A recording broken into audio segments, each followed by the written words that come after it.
Well, hello again everybody. Well, I'm sure like me, most of you thought that I was on the home run for this ESD gun and we were going to get it polished off today, and I was hoping that too. Well, here I've got a Polyfuse, but unfortunately I haven't got one of them, so I'm sure a linker wire will work just as well.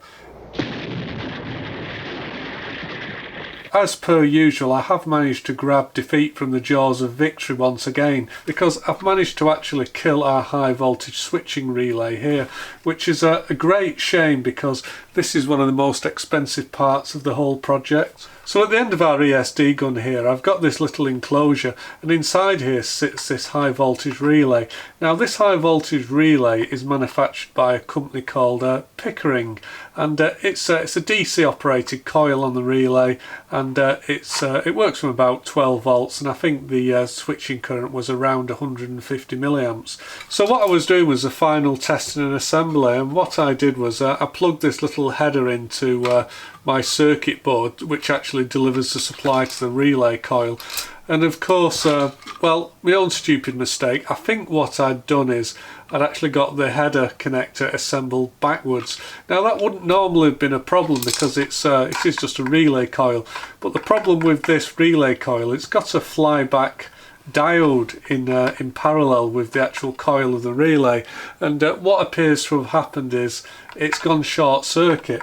So I don't think it'll be the coil that's gone short circuit. I think the what's happened is the protection diode within the relay, because I connected it up the wrong way around, rather than seeing the actual flyback current from the coil, it was actually seeing the full 12 volts, and because it was just a diode and it was being forward biased, it started conducting very heavily, and I'm sure that what it's done is actually burnt that diode out. Well, unfortunately this Pickering high voltage relay, it was actually the most expensive part of the whole project. This cost me, I think it was about 35 or maybe even £40, and I purchased it via eBay because they're quite an unusual device and they're not the sort of thing you'll get listed in the Farnell and RS catalogues. So I actually went ahead and spent the money. I thought we may as well, and unfortunately just through my own well, stupidity as usual, I managed to cock it up, didn't I? So I'm not sure what we can do to fix this. I've got a couple of ideas to hopefully we can try to clear the fault.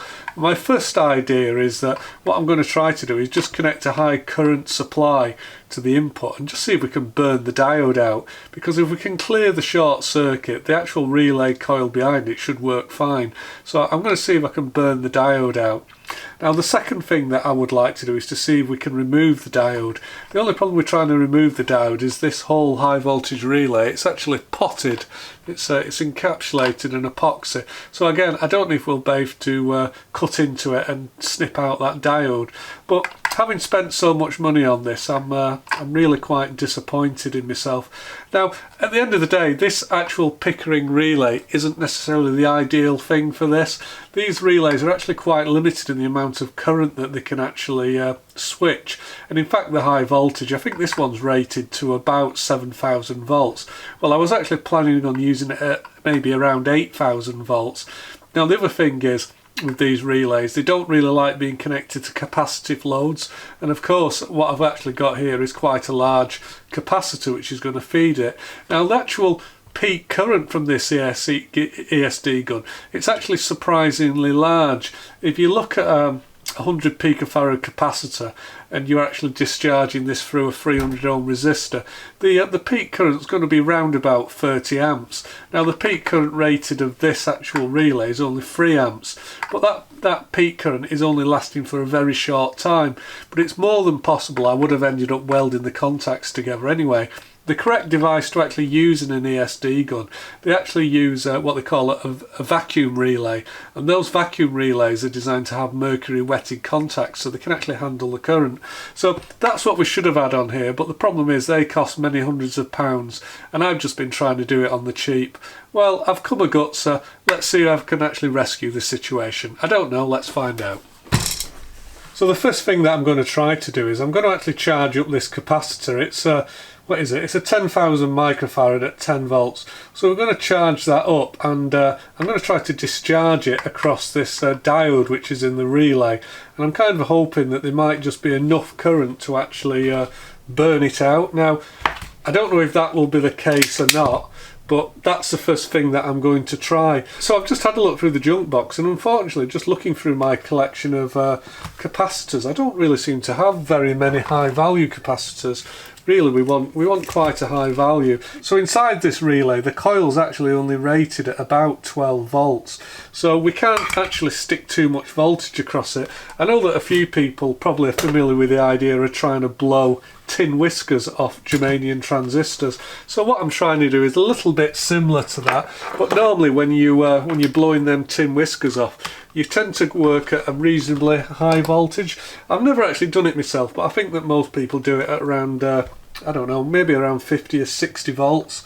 Well, I can't apply 50 or 60 volts to this, because if we do manage to clear the shorted diode, that will actually, what that will do is it would burn out the relay contact. So first of all, I'm just going to see if I can discharge this into it.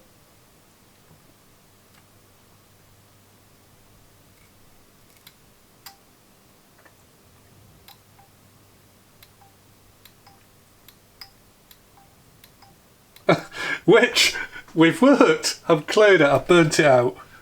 Well, I've got to admit, I actually feel quite disappointed at fixing that so easily. Having described what a major problem was, it's just, well, it's just worked. Well, I was actually looking forward to really getting quite medieval on it, because I've actually got this huge bank of capacitors. Now, these capacitors, I think there might be something like 10 farads worth here. There might even be more than that. What are they? Oh, well, there's probably a lot more than that. These capacitors are 350 farads each. So I'm not saying that these are microfarads. I'm actually talking about farads. So we've got 350 farads. And we've got 1, 2, 3, 4, 5, 6 of them all in parallel with each other. So I'm not going to do the math in my head, but I'm sure that there's probably still a few farads of capacitance here, which is an absolutely huge amount. And I was quite looking forward to discharging this bank of capacitors into this relay and watching it explode. But no, not going to do that now, sorry. So what I've decided to do is just screw the lid down on top of this relay box here, and what I can do is I can just edit all that footage out, and none of you will actually ever get to see the fact that I cocked it all up. Well, I'm sure that you'll all remember that last time we had a look in the high voltage section of the ESD gun, the actual hand grip was bolted onto the high voltage box here, and you can see we've still got one of the metal screws in there. Now, although this is in the 0 volt side of the high voltage coil box, it's probably still not a very good idea to have metal screws, because if some high voltage did find its way onto that screw, it's very close to my finger where the trigger is, so I'd probably end up getting an electric shock. So we decided at the time what we were going to do is we're going to get some nylon bolts, and here they are, they've arrived. So I'm going to go ahead and fit them.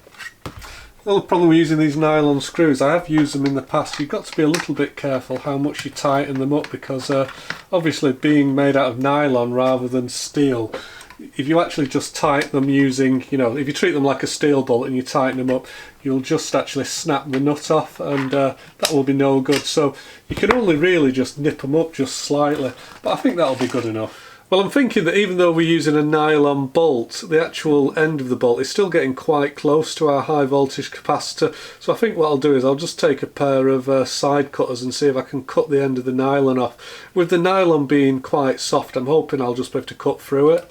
Well, in the garage I've got some quite heavy side cutters that would cut through even a steel bolt quite easily, but these are the biggest that I've got in here. But let's see if they work. I think they are going through it now. A couple of bites, but we got that through. So there's the head on one of the nylon bolts, and this is the other nylon bolt, and as you can see it was quite close to the trigger before, so it could have been a bit unsafe. And you can see on the inside now that we've got both our nylon nuts, and I think they're going to secure the handle nicely. That feels fine. Well, I've gone ahead and I've installed our printed circuit board within the electronics control box of our ESD gun. Now, to do that, it was necessary for me just to slightly slot some of the mounting holes on the PCB. So again, I've managed to misalign some of the holes for some reason. Don't know how I managed it, but of course I did. So you can see I've just gone ahead and I've had to just put some little washers to fill out the gap, but of course that isn't too critical. And as you can also see, I've also gone ahead and I've fitted our electronic Polyfuse, so that should protect us from any overcurrent events. It's a shame I didn't do that earlier, isn't it? And then I wouldn't have burnt out the diode in our high voltage relay. Some of us live and learn, don't we?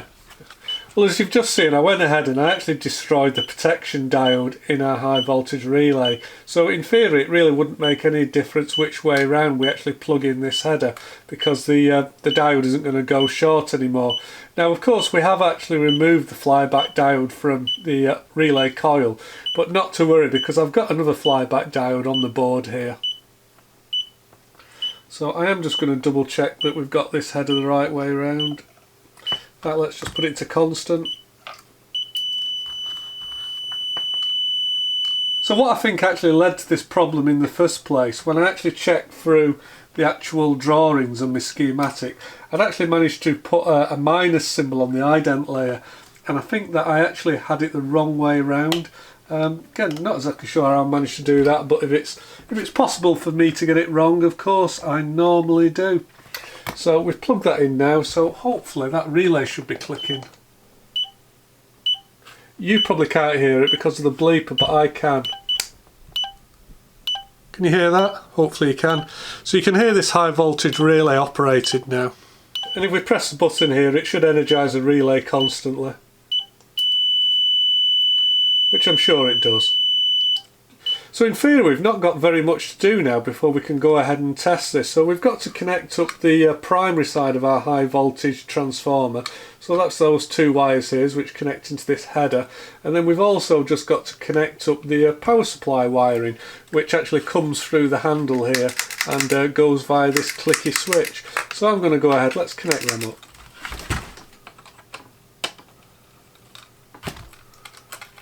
Well, I think before we go ahead and connect up our power supply leads here, I'm going to actually show you the power supply which I've bought to plug into here. Now I was in two minds. I thought that probably the best solution was to power this up from a separate, a fully isolated supply, and I did intend to use something like a little lead acid battery, but to be quite honest, in the end that seemed a little bit of a pain to organise. So what I've done instead, I've actually gone on, again I think it was on eBay or Amazon, and I've bought a little switch mode power supply, the type of thing that you would use on a laptop. Now that really isn't ideal because well, it will be an isolated power supply, but it's maybe not particularly well isolated when it comes to 15,000 volts.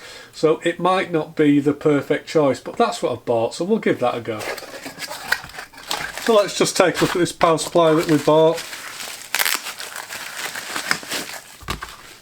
So this is a little power supply brick that I've bought, and it's actually a variable voltage power supply, so it goes anywhere from 5 volts all the way to 15 volts. So it goes 5, 6, 7.5, 9 volts, 12, 13.5 and then 15 volts, and it's actually capable of delivering 3 amps at all of those voltages. So it's got a maximum wattage here of 45 watts, and it says the input voltage is anywhere between 100 volts to 240 volts AC, and it's 50 to 60 Hertz.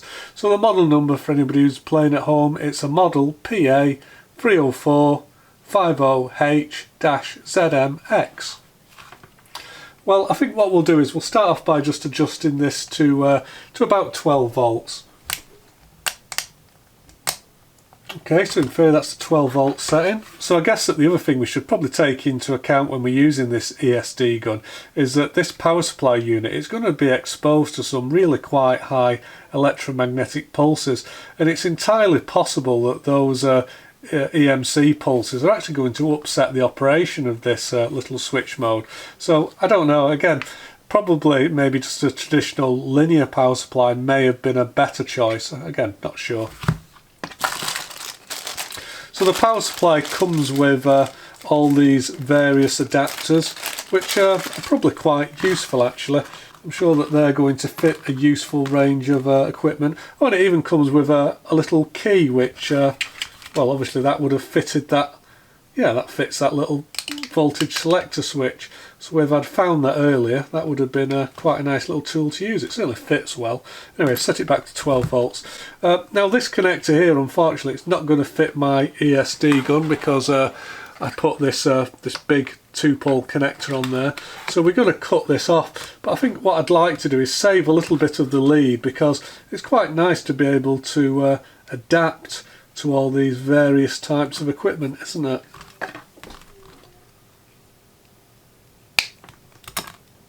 So inside the cable that I've just cut, we've got a black and a blue wire, Not sure which will be live and neutral on here, got no idea, we will have to find out. Now I think the cost of this power supply, I think it was about £10 on Amazon, which I think is reasonably good value. And of course the nice thing about Amazon, it arrives next day. And it also comes with, this is what they used to call a figure of 8 connector, the kind of things, I'm going to say these are the kind of things that used to buy on little tape cassette recorders. Not that you see those tape cassette recorders, I think sometimes you see these type of leads on the back of things like portable shavers as well, but certainly not as common as they used to be. And just remove the little 13 amp plug condom. Do you think they're strange then? Why do they actually give you these? I mean, the idea is it so that you can tell that it hasn't been plugged in before, but I don't know, it just seems a fairly pointless thing to fit. And let's just take a look at the no load regulation of our power supply. Let's plug it in. Oh, and we get a little light, that seems to take a while to come on. Okay, so we're getting 12.3 volts at the moment. So I'm intending to use this very cheap and quite nasty 2-pin connector. These are available very cheaply on eBay, and I think they're kind of a copy of some kind of 2-pole connector. You used to find it a lot on old amateur radio gear and stuff like that. And in theory they're quite a high current connector, but yeah, this one looks a bit dubious. But they're quite suitable for this type of you know, messing about type application. Now one thing that I have just spotted is that the cord grip isn't going to grip down onto this cable, it's too thin. So what we'll have to do is we'll have to build that up with a little bit of heat shrink, I think. Now definitely before I go any further and forget, I've got to put our the barrel of our connector on, because well, if I had a penny for every time I'd forgotten to do that, I would probably have maybe 7 or 8 pence. I think I need a new tip for my paste soldering iron. Unfortunately there's that many different tips for these paste soldering irons, I always forget which one I buy, and they're quite expensive, them tips, so you don't want to get it wrong. So I've been limping on with this crappy old tip for months now. I've got to admit one thing about the paste soldering irons, although they are quite expensive and the tips are expensive, they last such a long time. It must probably be more than a year since I replaced the tip on this soldering iron, and I do use it quite a lot. It just shows how good they are. Okay, got that on there. Well, as you can see, I went ahead and I've already pre-lost the screw for this, so let's go and find another one.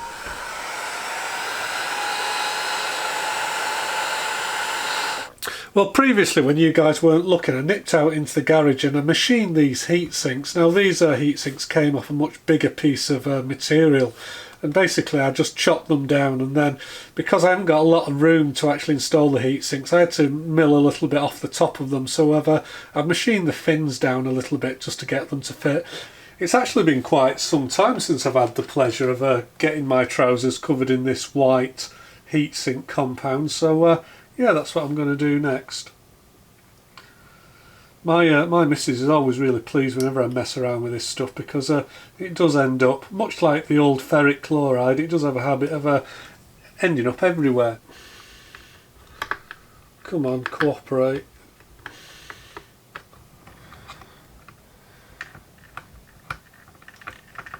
Well, I don't know what you think, but I think that looks like the doggy's doodahs and the mutt's nuts. I really like that. Well, I think we're finally at the point where we can actually plug this in and give it a try, and I've got to admit I'm just a little bit apprehensive and nervous, but let's just try it. Okay, so we're getting 400 volts out of that at the moment, so we turned fully down. So there's 400. 4,000, 6,000, 8,000. So we get 8,000 volts, and that's for, what's the input voltage? That's the input voltage of 12 volts. Now I did actually design it to work at 12.5, so I'm just going to knock the voltage up a little bit on our power supply. 13.5 volts, let's give that a go. Okay, so that's giving us a 9,000 volt output. So now we just need to just calibrate it. So I just need to adjust the pulse width modulation of our output oscillator, which I think is this one. So I don't think it's going to need much of an adjustment. I'm kind of hoping I can get the output to about 12,000 volts on full capacitor.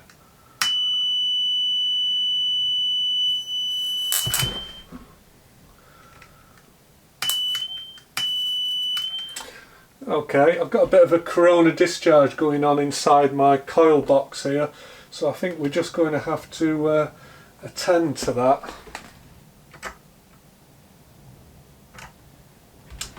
Okay, I think we'll be able to go again. A little bit more if we can. Well, 12,000 volts, that's what I'm aiming for.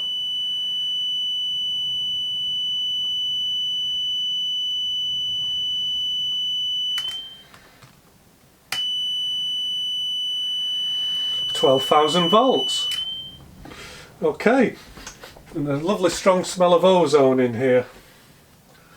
Right, I'll see if I can bring you in with a camera. What we're set to at the moment, I think we are set still to 12,000 volts, and I'm going to put it into its pulse mode. I'd quite like to see that myself.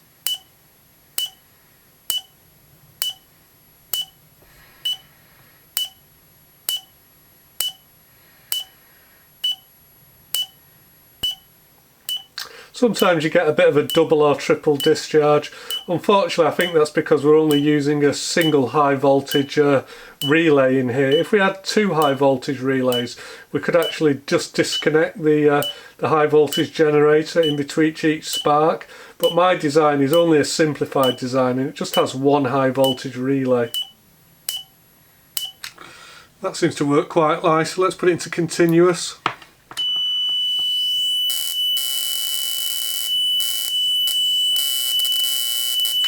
Yep, we like that, don't we? Now, one thing that we do have to be quite careful about is that there's certainly a very good chance that we can retain some high voltage left in here, and I would quite like to find a way to discharge that high voltage such that if ever, you know, it just made a bit of a crack then, so there is some high voltage stored within this coil box here. So what I was saying is I'd quite like to find some way of discharging some of the HV in here. So I did actually buy some high voltage bleed off resistors. There they are. They're some of the most expensive resistors in the world. I think they're about £8 each, these. So each of these resistors is 1 gig ohm, so not 1 meg ohm. That's actually a 1 gig ohm resistor. So what we're going to do is I'm going to try putting a 1 gig ohm resistor across the outputs. Okay, fine, so these 1 gig resistors, they're not pulling down the output, which is good. I want to put these in circuit inside the high voltage box, because what that'll mean is that we can safely discharge some of the capacitors in here, because there's a chance that if I forget at some point and go in here, there's a really good chance that I could accidentally forget that I've left something charged up and end up frying myself. So it's a good idea to put these discharge resistors in. So after soldering in those 1 gig resistors, I've just gone ahead and I've patched up and given everything another coat of my acrylic conformal coating, because it really does just help cut down on the corona discharge. Now, I've got to admit, I really am quite a fanboy of this MGM Chemicals acrylic conformal coating. I use it on PCBs and high voltage applications like this, and one of the main reasons I actually like it is, well, it performs very well, but probably the main reason, it just dries really quickly. So I would actually recommend that you do use this stuff if you can get hold of some. It's a little bit pricey, but it lasts a long time. Well, hopefully that's everything finished now within the high voltage section, so we can screw the lid down finally.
So what we're going to do next is have a go at just roughly calibrating this thing. So what I've done is I've just printed out what's going to be the front panel for it, and where the high voltage adjustment pot goes, I've just put a series of numbers and letters. So what I'm going to do is I'm going to set various voltages here on this knob, read them back on the voltmeter here, and then I'll just make a note of what those voltages are, what the marks are on here.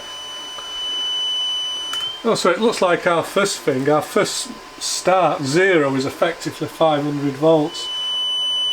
Looks like 2 is 1000 volts.